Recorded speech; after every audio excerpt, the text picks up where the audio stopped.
বাংলাদেশের সংখ্যালঘুদের ওপর আক্রমণ অব্যাহত। সম্প্রতি পদ্মাপাড়ে হিন্দু সনাতনীদের ওপর একাধিক হামলার অভিযোগ সামনে এসেছে। আর এবার পড়শি দেশে দুষ্কৃতীদের আক্রমণের নিশানায় খ্রিস্টান ধর্মাবলম্বীরা। অভিযোগ, বড়দিনের আগে পার্বত্য চট্টগ্রামের বান্দরবান জেলায় খ্রিস্টান ধর্মাবলম্বীদের 17টি বাড়িতে আগুন ধরিয়ে দেয় দুষ্কৃতীরা। জানা যায়, বড়দিন উপলক্ষে মঙ্গলবার রাতে গির্জায় গিয়েছিলেন খ্রিস্টান ধর্মাবলম্বীরা। সেই সময় তাদের বাড়িতে দুষ্কৃতীরা আগুন লাগিয়ে দেয় বলে অভিযোগ।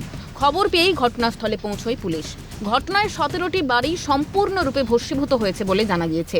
ক্ষয়ক্ষতির পরিমাণ আনুমানিক প্রায় 15 লক্ষ টাকা। খ্রিস্টান ধর্মাবলম্বীদের দাবি, জমিটি তাদেরই ছিল। পরে বেনজির আহমেদ নামে ওই কর্মকর্তা সেই জায়গাটি দখল করে নেয়। বেনজির আহমেদের নাম একজন লোক, প্রভাবশালী, আর পুলিশের আইজি নাকি উনি। তো উনি এসে এই জায়গাটা দখল করে নিয়ে গেছিল। তো দখল করে নিয়ে যাওয়ার পরে আমরা তো জনসাধারণ মানুষ দিন আনে দিনে খাই। এদের সাথে তো আমরা কেস মামলা এই সমস্ত যেতে পারিনি।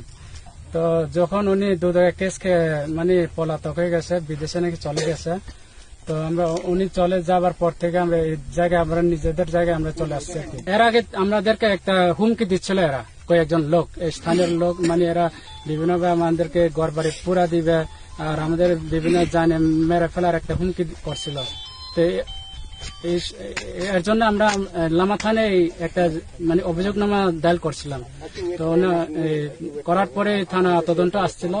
তো তদন্ত প্রেক্ষিতে আমাদের এখনো কোনো কিছু রেজাল্ট আসে নাই।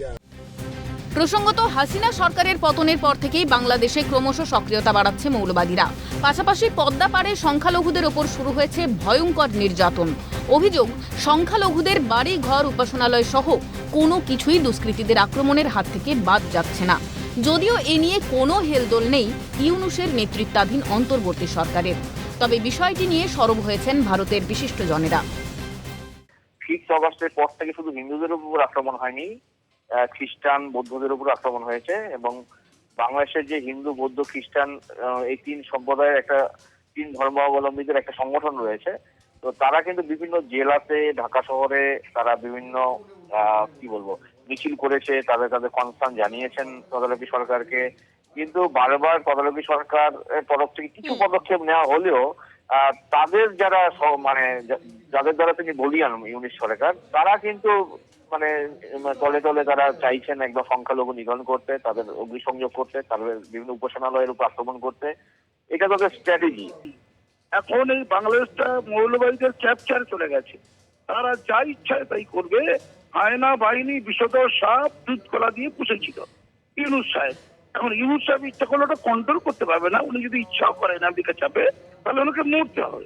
এখন এই অবস্থায় খ্রিস্টানদেরকে মারছে, এরা তো নির্বোধ, এরা তো ফু দিয়ে ভারত উড়িয়ে দেবে।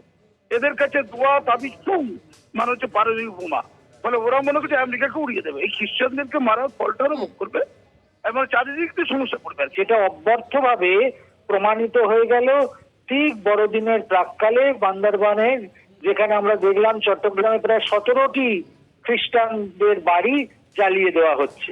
ইউনূস সরকার যে চারিদিক থেকে ব্যর্থ এবং সেখানে সংখ্যালঘুদের উপর অত্যাচার, সর্বোপরি সেখানে সাধারণ মানুষের অধিকার হরণ করে নেওয়া এবং ধর্মীয় দিক থেকে যারা সেখানে অল্প সংখ্যক তাদেরকে নিশ্চিহ্ন করে দেওয়ার যে প্রয়াস, এটা অত্যন্ত নিন্দাজনক এবং এই কুকীর্তি থেকে সরকারের কেউ রেহাই পাবে না। স্বভাবতই প্রশ্ন উঠছে যে বাংলাদেশে বারংবার কেন ঘটছে সংখ্যালঘুদের ওপর হামলার ঘটনা। পুলিশ প্রশাসনে অভিযোগ জানালেও কেন তড়িঘড়ি পদক্ষেপ নেওয়া হচ্ছে না? নেপথ্যে কি ইউনূস সরকারের প্রচ্ছন্ন মদত? বাংলাদেশকে সংখ্যালঘু শূন্য করার চেষ্টা? প্রশ্ন আন্তর্জাতিক মহলে। ক্যালকাটা নিউজ।